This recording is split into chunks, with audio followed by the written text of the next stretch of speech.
Hello दोस्तों, आपका मेरे चैनल पे स्वागत है। मेरा नाम Umesh Kumar Shukla from BRD medical college Gorakhpur, second floor of MBBS student. मैं आपको इस वीडियो में पढ़ाने वाला हूँ कार्बोहाइड्रेट बायोकेमिस्ट्री। कार्बोहाइड्रेट बायोकेमिस्ट्री में देखेंगे कौन से टॉपिक हैं जो अल्ट्रा इंपॉर्टेंट है आपके यूनिवर्सिटी एग्जामिनेशन के लिए। उनको अच्छे से पढ़ेंगे, कैसे एग्जाम में लिख के आना है इसके बारे में देखेंगे। तो देखो, जो हम इम्पॉर्टेंट टॉपिक है वो है डाइसैकेराइड। डाइसैकेराइड आपसे 60 नोट में पूछी जा सकती है। डाइसैकेराइड, तो डाइसैकेराइड इंपॉर्टेंट हो गया। पॉलीसैकेराइड इंपॉर्टेंट है। पॉलीसैकेराइड भी आपसे 60 नोट में पूछा जा सकता है।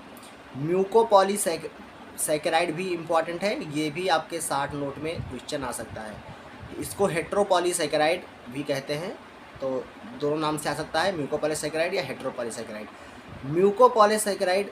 म्यूकोपॉलीसैकेराइडोसिस जो डिजीज़ होती हैं कमी से म्यूकोपॉलीसैकेराइड के, उनको भी पढ़ेंगे, ये भी इम्पॉर्टेंट है। यानी कि ये टॉपिक जो है ये आपके एग्ज़ाम में पूछी जा सकती है। ठीक है, तो ये टॉपिक जो है अल्ट्रा इम्पॉर्टेंट है, इनको पढ़ना मस्ट है, यानी कि इनको पढ़ना ही पड़ेगा हमको। तो चलो हम पहले देख लेते हैं क्लासीफाई कैसे किया गया है और कार्बोहाइड्रेट को डिफाइन कैसे किया गया है। तो हम पहले देखेंगे क्लासिफिकेशन ऑफ कार्बोहाइड्रेट।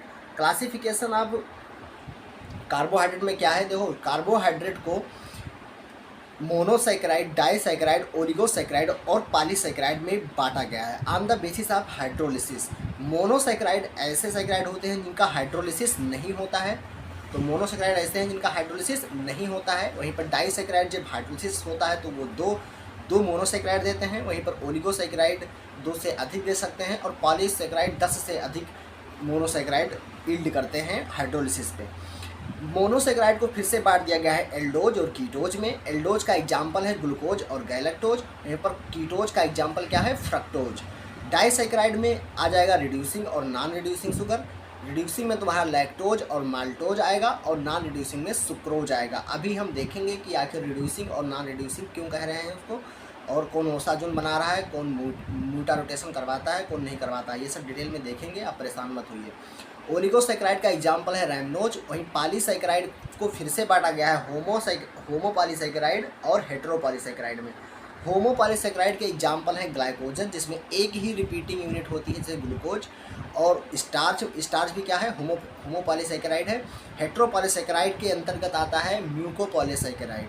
म्यूकोपॉलीसैकेराइड और म्यूकोपॉलीसैकेराइड के एग्जांपल्स इंपॉर्टेंट हैं, जैसे डर्मेटन सल्फर, किरेटन सल्फेस, हेपेरिन हुआ, ये सब तुम्हारे म्यूकोपॉलीसैकेराइड हैं। इनको डिटेल में पढ़ेंगे क्योंकि ये 60 नोट में आ सकता है आपके यूनिवर्सिटी एग्जामिनेशन में।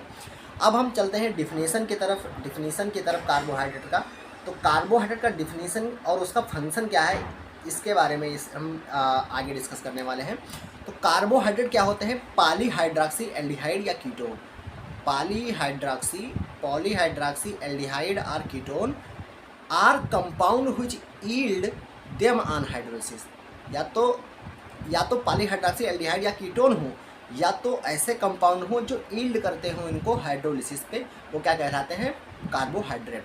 जनरल फार्मूला होता है CnH2O का होलियन। तो CnH2O का होलियन क्या है, जनरल फार्मूला, जैसे कि ग्लूकोज C6H12O6 ग्लूकोज, इसका एग्जाम्पल है।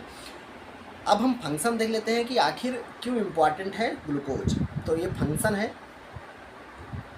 ठीक है। तो ये फंक्शन क्या है, जो ग्लूकोज होता है यानी कि कार्बोहाइड्रेट होता है, मेन सोर्स ऑफ एनर्जी है। तो मेन सोर्स ऑफ एनर्जी क्या है, ग्लूकोज, मतलब कार्बोहाइड्रेट, उसमें मेनली क्या होगा, ग्लूकोज। तो मेन सोर्स ऑफ एनर्जी की तरह काम करता है। ब्रेन के लिए बहुत ही अच्छा सोर्स होता है एनर्जी का, तो ब्रेन के लिए एनर्जी प्रोवाइड करवाता है।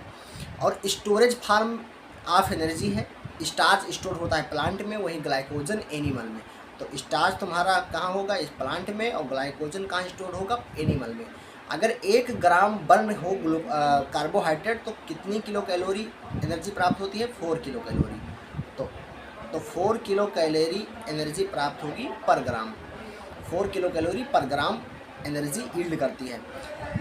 अगर एक्सेस कार्बोहाइड्रेट है तो वो फैट में कन्वर्ट हो जाता है, ठीक है। जो जीपी क्या है, ग्लाइकोप्रोटीन है, जीएल क्या है, ग्लाइकोलिपिड। तो glycoprotein and glycolipid cell membrane के स्ट्रक्चर बनाते हैं और रिसेप्टर भी बनाते हैं, ठीक है। तो सेल मेम्ब्रेन और रिसेप्टर होते हैं ग्लाइकोप्रोटीन और ग्लाइकोलिपिड। स्ट्रक्चरल कंपोनेंट में अगर देखा जाए तो सेलुलोज प्लांट में पाया जाता है, सेल वॉल बनाता है, और एक्सोस्केलेटन ऑफ इंसेक्ट भी बनाता है। कार्बोहाइड्रेट का रोल होता है एक्सोस्केलेटन ऑफ इंसेक्ट में भी होता है, सेल वाला माइक्रो ऑर्गेनिज्म बनाता है। इसको जब आप आगे पढ़ेंगे तब आप समझ पाएंगे, वहाँ पर एग्जाम्पल बताएंगे कि म्यूकोपॉलीसैकेराइड में, तो फिर आप वहाँ से समझ जाएंगे। जैसे काइटिन तुम्हारा क्या होता है, एक्सोस्केलेटन ऑफ इंसेक्ट, तो वो आगे आएगा, परेशान मत होइए, वो अच्छे से डिटेल में होगा। अब ये हो गया क्लासिफिकेशन और फंक्शन ऑफ कार्बोहाइड्रेट। अब हम अपने अल्ट्रा इंपॉर्टेंट टॉपिक पे चलते हैं, डाइसैकेराइड पे।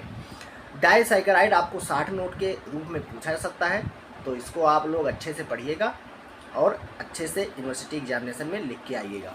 तो अगला है डाइसैकेराइड। डाइसैकेराइड क्या होते हैं, जो ईल्ड करते हैं हाइड्रोलिसिस पे दो मोनोसैकेराइड को। तो yield 2 monosaccharide on hydrolysis. Example है सुक्रोज ग्लूकोज प्लस फ्रक्टोज देता है, लैक्टोज ग्लूकोज प्लस गैलेक्टोज देता है, माल्टोज ग्लूकोज प्लस ग्लूकोज देता है, और आइसोमाल्टोज भी ग्लूकोज प्लस ग्लूकोज देता है। लेकिन यहाँ पे कुछ बाइंडिंग का डिफरेंस होगा, वो अभी हम देख लेंगे, क्योंकि हम डिटेल में इन सबको, इन जो एग्जाम्पल दिए हैं इनको हम डिटेल में पढ़ने वाले हैं, ठीक है, इनको हम डिटेल में पढ़ने वाले हैं। अब हम इतना जब हम लिख देंगे, उसके बाद में हम अल्टरनेट मतलब इंडिविजुअल एग्जाम्पल्स पे आएंगे। तो पहले हम मान लो सुक्रोज लिखे, तो सुक्रोज के बारे में कुछ लिखना पड़ेगा। तो सुक्रोज क्या है, गन्ने से प्राप्त होती है, इसलिए इसे केन शुगर कहते हैं। केन शुगर कहते हैं, नॉन रिड्यूसिंग शुगर है, नॉट फार्मोसाजोन। ध्यान रखिएगा, जो रिड्यूसिंग नहीं होगी वो ओसाजोन नहीं बनाएगी, म्यूटा रोटेशन शो नहीं करेगी। ये 3 पॉइंट ध्यान में रख के चलना। नॉन रिड्यूसिंग शुगर जो होंगी वो ओसाजोन नहीं बनाएंगी और म्यूटा रोटेशन शो नहीं करती है।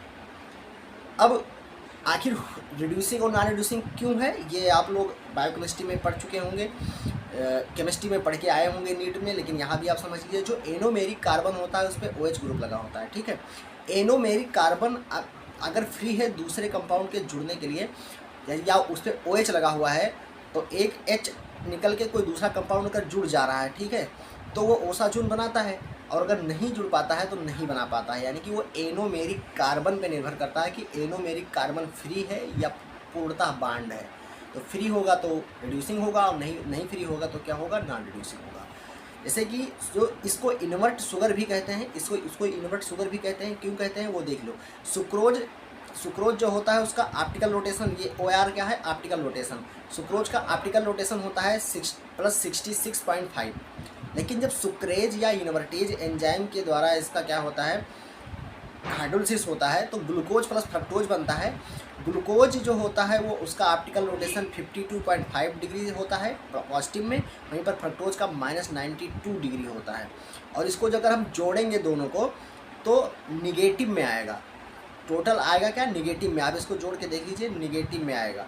तो जब निगेटिव में आता है, इसीलिए इसे क्या कहते हैं, इन्वर्ट शुगर। जो इसकी एक्टिव ऑप्टिकल रोटेशन था वो इन्वर्ट हो गया, पहले पॉजिटिव डायरेक्शन में था, यानी कि डेक्स्ट्रो रोटेटरी था, उसके बाद में क्या हो गया, लीबो रोटेटरी हो गया, जो लाइट को लीबो रोटेट कर रहा है, लेफ्ट साइड में रोटेट कर रहा है। तो ये हो गया। ध्यान रखिएगा, जो ग्लूकोज होता है उसका फर्स्ट कार्बन और फ्रक्टोज का सेकंड कार्बन मिलके बांड बनाता है, ठीक है। तो 1 और 2 अल्फा ग्लाइकोसिडिक लिंकेज इसमें होगा, 1 अल्फा 1 2 ग्लाइकोसिडिक लिंकेज होगा इसमें। उस अगला एग्जाम्पल पढ़ते हैं, लैक्टोज। लैक्टोज क्या देता था, गैलेक्टोज और ग्लूकोज देता था ना हाइड्रोलिसिस में। तो अगला एग्जाम्पल है लैक्टोज। लैक्टोज जो होता है मिल्क में प्रेजेंट होता है। कहाँ प्रेजेंट होता है, मिल्क में। रिड्यूसिंग होता है, यानी कि ओसाजन बनाएगा, म्यूटा रोटेशन शो करेगा। बीटा ग्लाइकोसिडिक लिंकेज होता है इसमें, 1,4 बीटा ग्लाइकोसिडिक लिंकेज होता है। कौन सा वाला, 1,4 वाला। तो 1,4 बीटा ग्लाइकोसिडिक लिंकेज पाया जाता है इसमें। Beta carbon atom of galactose का होगा, वहीं पर 4th hydroxyl group of glucose का जुड़ेगा, यानी कि उनके बीच में हाइड्रोलिसिस होके वो बना होगा। तो beta carbon atom of galactose plus 4th hydroxyl group of glucose मिलके क्या बनाएंगे, लैक्टोज बनाएंगे। ये जो ओसाजोन बनाता है वो रिसेंबल करता है बैडमिंटन बॉल की तरह। बैडमिंटन बॉल की तरह लगता है, आर हेजहॉग की तरह लगता है, या flower of touch me not, flower of touch me not की तरह लगता है। Flower of touch me not जो रेड कलर का फ्लावर होता है, देखते हैं बहुत ज़्यादा फूला फूला सा होता है, बॉल की तरह। तो बैडमिंटन की बॉल की तरह लगता है, या हेजहॉग या flower of touch me not. तो ओसाजोन बनने से पहचान सकते हो कि लैक्टोज है कि नहीं है। अगर बैडमिंटन बॉल जैसा दिखा, हेजहॉग या टच मी नॉट जैसा दिखा, तो समझ जाओगे क्या है, लैक्टोज है। तो ये टेस्ट भी हो गया लैक्टोज का। उसके बाद में माल्टोज है। माल्टोज में क्या होता है, अल्फा 1,4 ग्लाइकोसिडिक लिंकेज होता है, यानी कि एक का फर्स्ट कार्बन होगा, दूसरे का क्या होगा, फोर्थ कार्बन। ग्लूकोज ही, क्योंकि दोनों होते हैं ग्लूकोज, इसीलिए मे बी अल्फ़ा और बीटा, क्योंकि एनोमेरिक कार्बन पे हो सकता है जुड़े या तो हो सकता है ना जुड़े।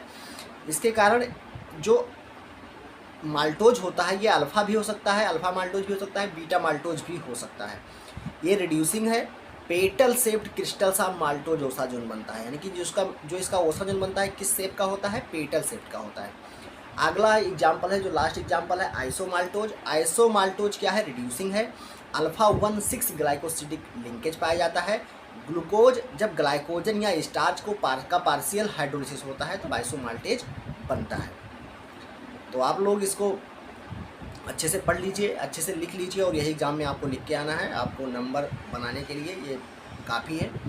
और वीडियो अच्छा लगा हो तो लाइक ज़रूर कीजिएगा, चैनल को सब्सक्राइब कीजिए अगर आप नए हैं तो। धन्यवाद।